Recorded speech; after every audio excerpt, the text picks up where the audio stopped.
Um, there's just one bit of news we have to talk about it. I kind of gave a little teaser at the head of the show.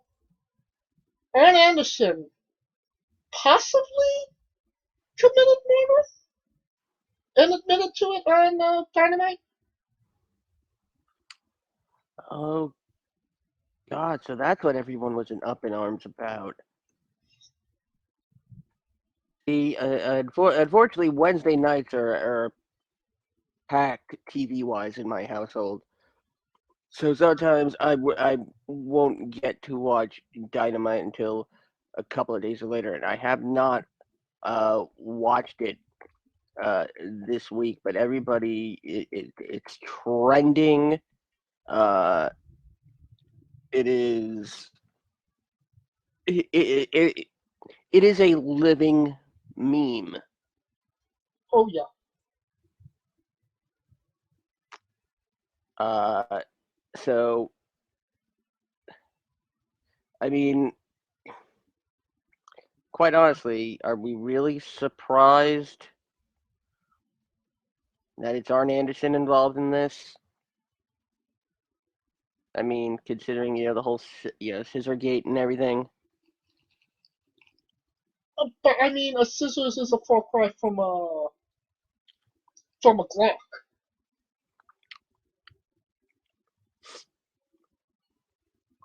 I mean, hmm, Maybe he kind of got makes to me his. think. Yeah, kind of makes me think of Brian Pillman a little bit. But then wouldn't have Brian Jr. been in that segment? Or I'm not saying like I'm just saying it invokes that that right. infamous I'm gonna shoot this mother promo. Um, yeah, but Arn Anderson should probably keep the word Glock out of his vocabulary. I mean, I'm close to being a boomer myself, and even I won't say Glock in like no. I it's a gun. That's what it is. It is a gun. You don't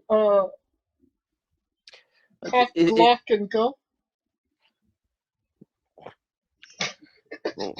I hate it. I hate it when my friends cocklock me. Yeah.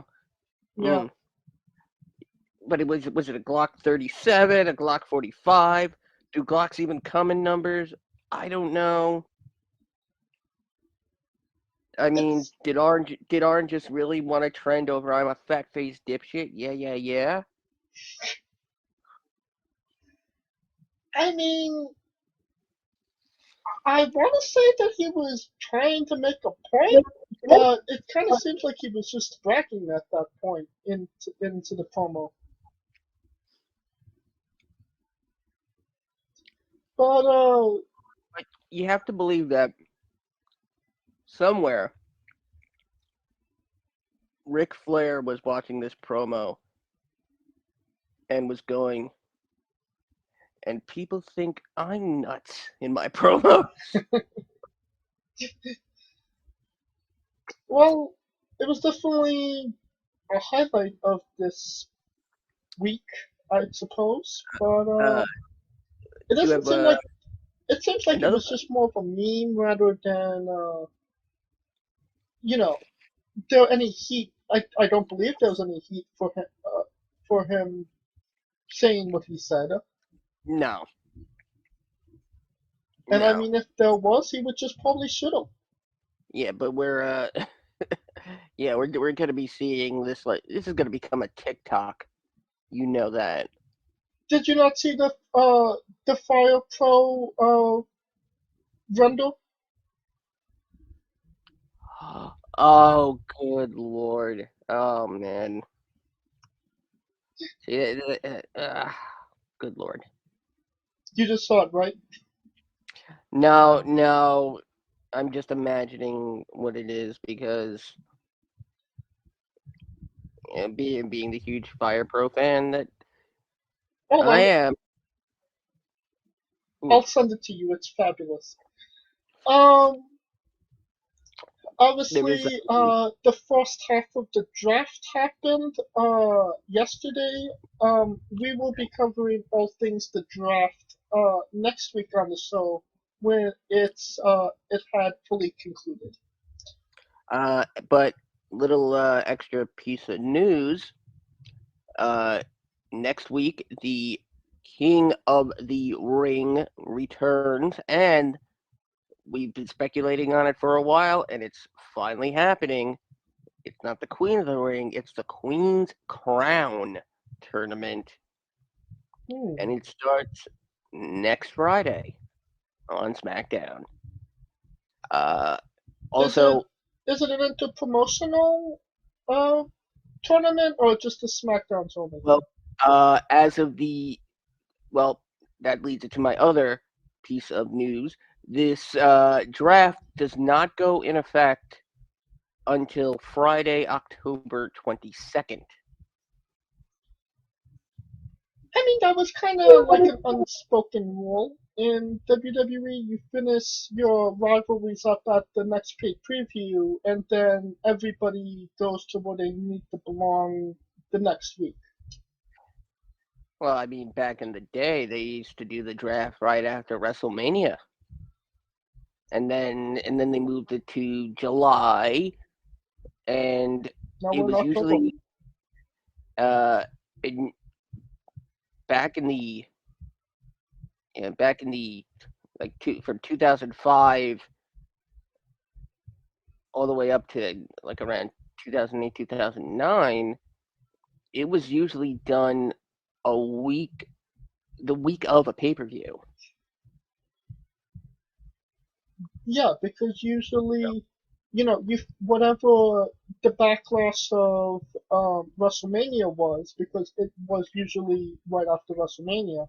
You kind of settled those scores, and then you went to where you were supposed to go after that.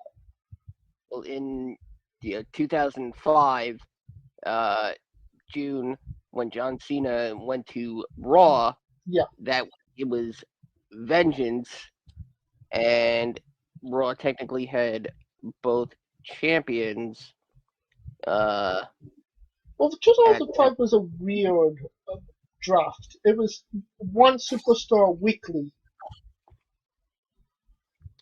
That's true. That is also true. Yeah. So It'll be, what am I saying? It's not going to be interesting. They're going to draft people. People are going to be scratching their heads, and we're going to wonder why. We're scratching our heads, wondering why they scratch their asses. Um, Now it's time to get into why we're all here, or maybe why we're not all here. We are wrestling with WWE Extreme Rules. It was last week on, it was last Sunday, and if you were smart, how'd you listen to it, Scooter? you listen to it only on the remix. And if I'm being honest, this was not a bad paid preview. Match quality wise, the matches were solid. Maybe just pay preview will overshadow in the coming years because nothing significant happened on it. But what was your thoughts, Scooter? It was average. It it wasn't bad, but it wasn't really above the above the it wasn't above average either. So it was it Average was rules. yeah, I mean yes. I mean Well, let's get into it. The New Day defeated Bobby Lashley, AJ Styles, and Omos in 18 minutes and 10 seconds. Actually, a pretty good opener for this peak preview.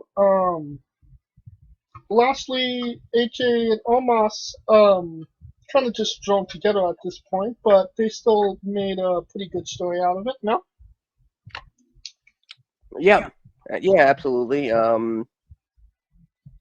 A lot of a lot of false finishes for an opener. But then again, when the match involves the WWE champion put on at the last minute, I mean, um, yeah, I mean, it's good. It was good. It sowed the seeds for another potential AJ singles title feud. and he desperately needs one, I think, at this point. Oh, without a doubt. Then we have the SmackDown Tag Team Championship match. We got the Usos defeated the Street Profits to retain in 13 minutes and 42 seconds. Another solid match, honestly. But I mean, the Usos and the Street Profits were in it. So, would you have expected less? I I'm surprised given Montez Ford's uh, already injured ribs going into the match, um, and usually in that situation the matches are really more one sided. But this was this was proof to me that the Street Profits are where they belong. They're on their way to being one of the top teams in professional wrestling in general, and I'm I'm not gonna lie, I'm really interested in seeing how Montez Ford can do on his own. I've wondered that for a while now. I mean, he has the look, he has the promo ability, and he definitely has the athletics behind him. And I think WWE might be looking forward to that as well. I mean, you just don't put a tag team guy against the tippy top talent that you got in Roman Reigns. You know what I mean? Yeah, Um, now, you said they're looking, the Street Profits might be one of the top tag teams going into the future. But weren't they already one of the top tag teams? I mean, they held the Raw Tag Team Championships for over a year, for just under a year. And then they got drawn on the SmackDown, and honestly, they've been coasting at this point. which is why I say they in a couple of years we're gonna be calling the Street Profits the leaders of the tag team division. Uh, I mean, the Street Profits, and, and I hate to say it like this, but they will essentially be the New Day uh, on their, as the New Day got to their, peak of, overness. So they're still in that they're in that baking phase. They're not yet done. Yes. Interesting. We got the Raw Women's Championship match. Charlotte Flair defeated Alexa Bliss to retain in 11 minutes and 25 seconds. Another pretty good match. The real story comes at the end when Charlotte decided to rip apart Lily, kind of sort of killing her, um, leaving Alexa Bliss very distraught. Your thoughts on the match, Scooter? It was definitely a decent match. I mean, they had they had something really going with how Alexa Bliss was descending even further into madness, and then we caught a glimpse of the Alka-Seltzer tablet,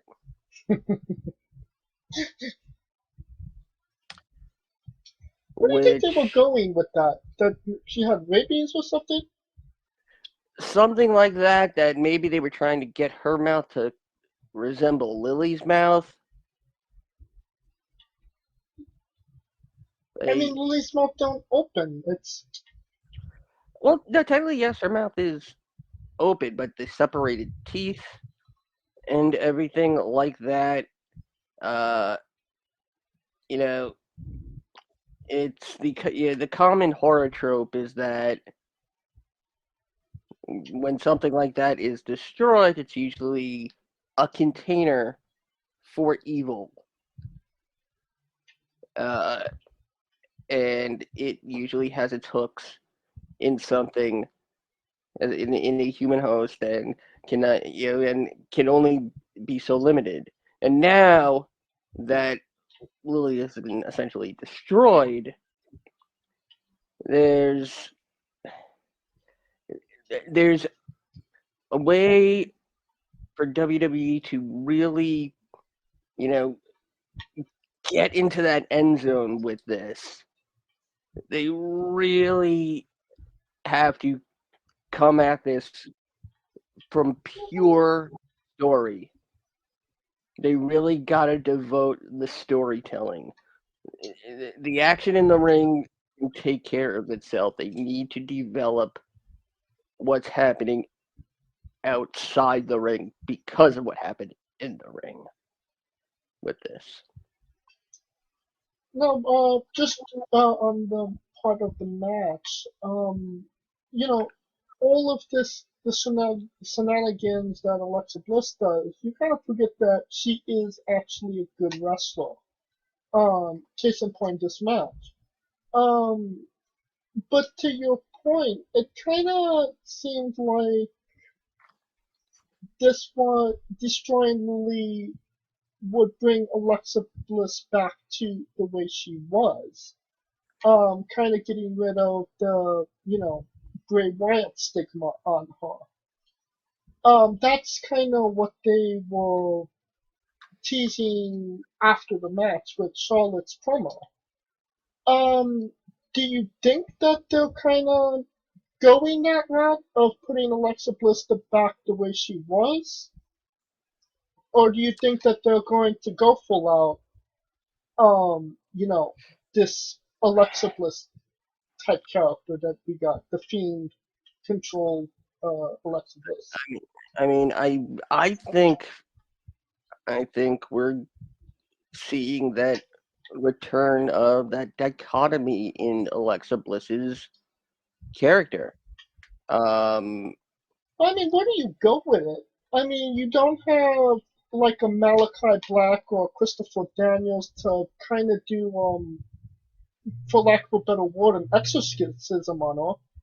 So either you create that character, which would take way too long at this point, or you just drop the character altogether. No? or or you can Jekyll and hide it. True. I mean, we've seen it before with Alexa, where she would turn almost back into her normal self and wonder why she was wearing what she was wearing. But then again, the WWE did have the advantage of taping stuff in advance because of the Thunderdome. Correct. So if they have a chance to really flesh out this storyline, and I think that knowing the WWE, I think they're gonna just drop the ball on this, and yeah, it's these gimmicks that nobody thinks gets over, and then they get over insanely, it's like the WWE doesn't know what to do with them once they're that over. And does that kind of come from because they didn't create it? They don't know what to do with it? It's yeah, I would say that not having somebody who inherently understands how the character and the story itself needs to proceed, organically. And Alexa Bliss is taking some time off. The rumored reason is to have some type of sinus surgery. Um, So True or is this just rumor and innuendo? um, if it's sinus surgery, I'm thinking to fix a deviated septum. Uh, so Can you explain why go, she had white foam coming out of her mouth? yeah. Well, I mean, oh, what a relief it is. Um, plop plop biz biz. Um, ooh, that could be a nice new gimmick for her. The Fizz. Jeez, follow me. No. Um, yeah, it's a simple surgery, most likely. She'll heal up and she'll be back sometime, probably the week um, following Crown Jewel. Alright. Next match, we got a triple threat match for the United States Championship. Damian Priest retained, defeating Sheamus and Jeff Hardy. Talking about a deviated septum, Sheamus keeps breaking his nose. Well, I mean, if Damian Priest would stop botching, I mean, you could have a full episode of Botchamania just with Damian Priest on this show. I do kind of feel bad for him. It was his birthday. yeah, happy happy botch day to no. But let's be real here. This was the third match in, and it's the first Extreme Rules match on a technicality. I don't believe anybody used any weapons in it as well.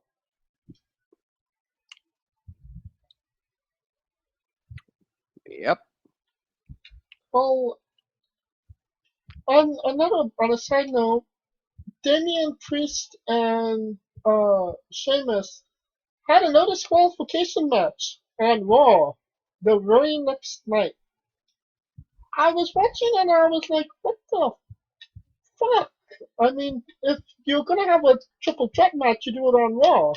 And if you're doing a no disqualification match, you do it at Extreme Rules. But maybe I Uh, just have logical thinking. well, I don't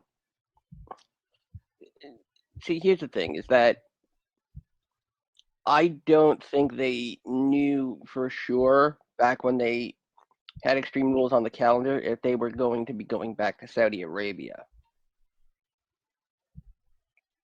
And when they learned that they did, Extreme Rules basically became an afterthought at that point. Wow. Yeah, I think we talked about that. That this didn't seem. This pay preview already seemed like an afterthought before it even began.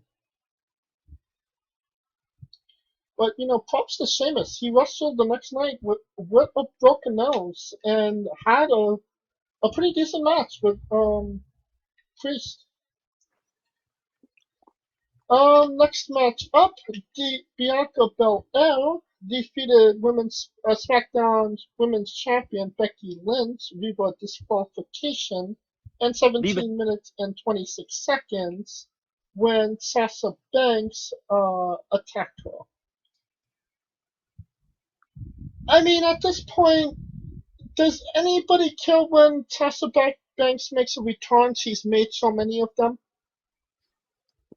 It's no longer a question of when she returns. It's when is she gonna be disappearing again? And, if she does have health issues, I get that. But if she's not clear to wrestle, uh, quote unquote, what they say, and it's just a matter of she's being difficult, why does WWE keep bringing her back? Because she represents two nationalities of a demographic that WWE desperately wants.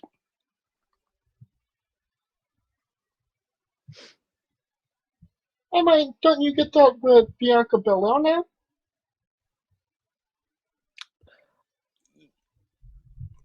Yeah, it's what that is. Bianca also Latino? Hmm, no. That's why. I mean, I would say that Billy was more Latina than Sasa at this point. But, I'm going to not continue on that thought. I mean, Sasha is a Latino African American woman. Okay, so now that's I'm sorry, that's three key demographics to the WWE. And She okay, I the get female that Eddie Sasha's Guerrero. popular, but why would you keep trusting her when she keeps letting you down?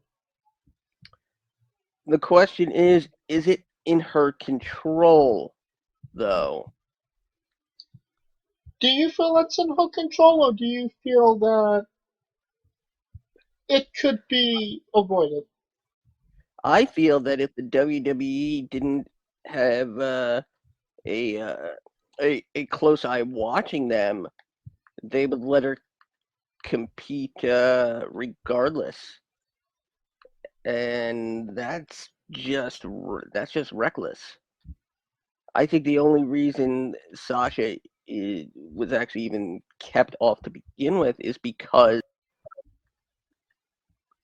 the WWE was essentially being told from an outside source, not from within. Hmm. Well, I believe it was announced that um, Becky will defend the championship at Crown Jewel against Belair and Sasha. Uh, Um, yes, it was announced. does Sasha even make it to that show? Um, well, she wrestled Bianca on SmackDown last night. So, I mean, here's hoping.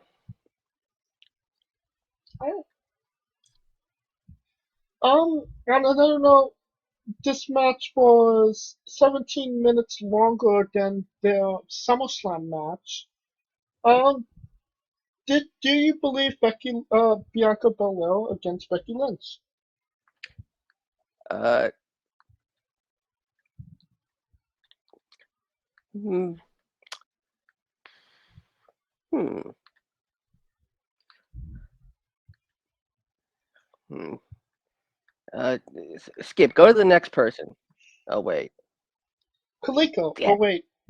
Drew. Oh no. Wait. Eh, Jesus. mu, mi, oh no. Wait. No. No. No.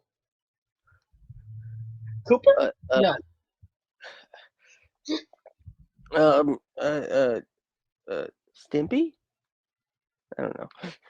Um. Yeah. And that brings us to our last match, the the marquee match, Extreme Rules match for the Universal Championship. Roman Reigns with Paul Heyman defeated the Demon Finn Balor to retain in 19 minutes and 38 seconds. Um, I could honestly say that there was more of an Extreme Rules match at the top of NXT this week than this match was. It was still a decent match, maybe not Extreme Rules worthy, but I feel like you glossed over it already because Reigns is fighting Brock Lesnar in Saudi Arabia in a couple weeks. Very true. Um. Plus, now we get to chant "Fat ass Finn, fat ass Finn." I mean, come on, come on with that crap. Oh, the spontaneous rope break. There's more chance of me spontaneously combusting. I know, I've done it before. Yeah, yes, there was. I mean, it would have just made more sense just to have somebody there with bolt cutters. What didn't you already see the speculation that the cameraman on the apron on the opposite side had a knife that cut the rope? Oh, so is he supposed to be like Paul Heyman's cousin or something?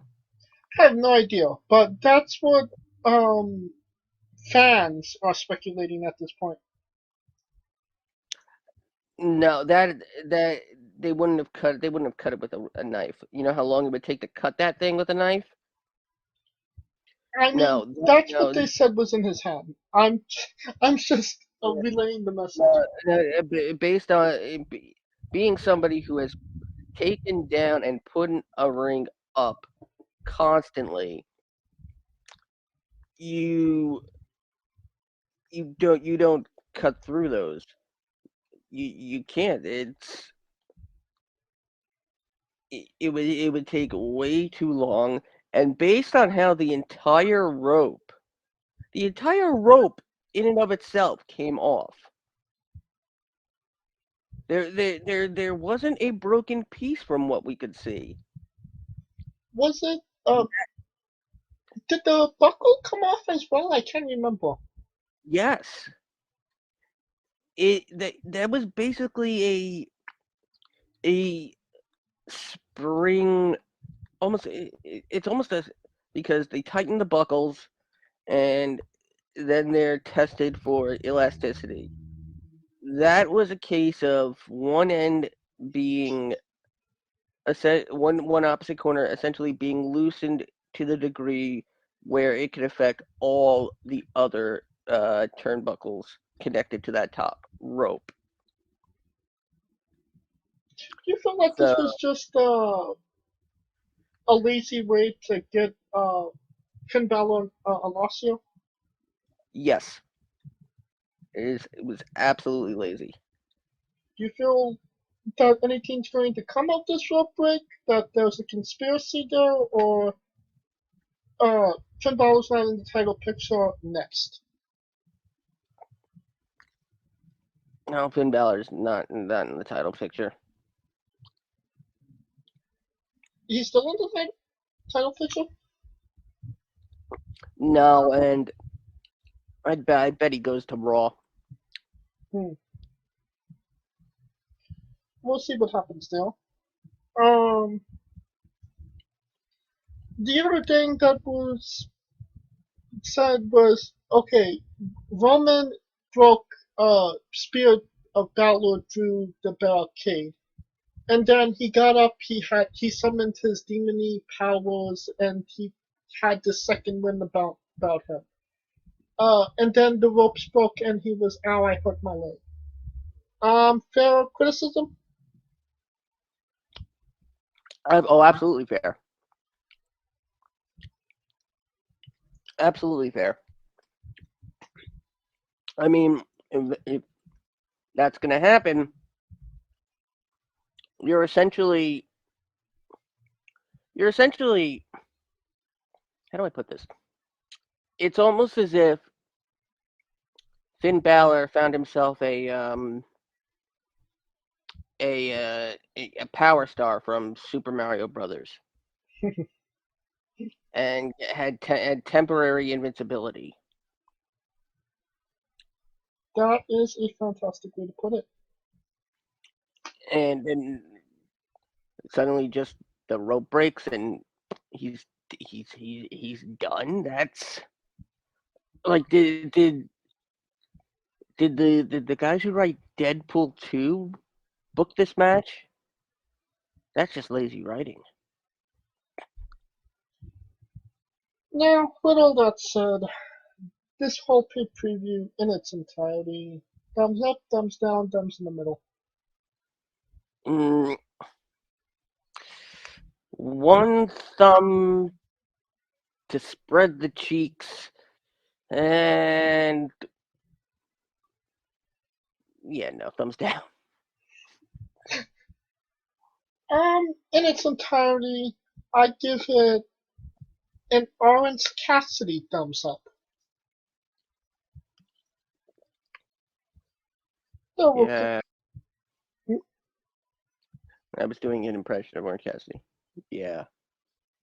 that will conclude our coverage of What? WWE Extreme Rules. Maybe it's a Dexter Loomis thumbs up. I think we all wish we had that type of thumbs up. Um, Oh God, I'm just thinking back to now the honeymoon and Loomis taking out a giant thing of condoms in front of Johnny Gargano. yeah, that will not be previewed or reviewed on this show. Um, Points for style though. without that. And I'll conclude our coverage of WWE Extreme Rules.